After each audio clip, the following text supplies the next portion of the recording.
Welcome to the Banker Lamp. Please enjoy the video. Sign in to the Microsoft account that purchased or linked Office. Use the same email address you used before the reset. Open account. Microsoft. com/services to check your Office subscription status. Confirm whether you have Office 365 or a one-time Office 2019 purchase.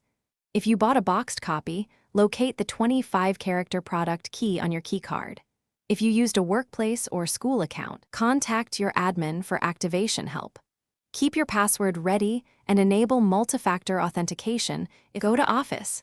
And sign in with the verified Microsoft account.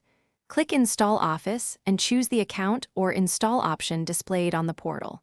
Select 32-bit or 64-bit depending on your system and click Install.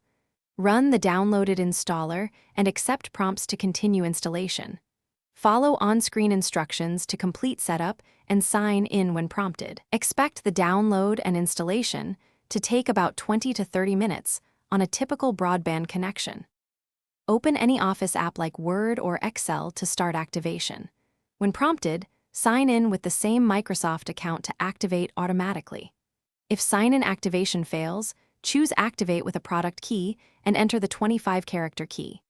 After activation, run Microsoft Update to install the latest Office updates and security fixes. To restore documents, sign in to OneDrive and sync your documents folder or download files manually. Reinstall any add-ins and sign into Outlook to reconnect. Thanks for watching. If this was helpful, leave a like and consider subscribing. See you next time.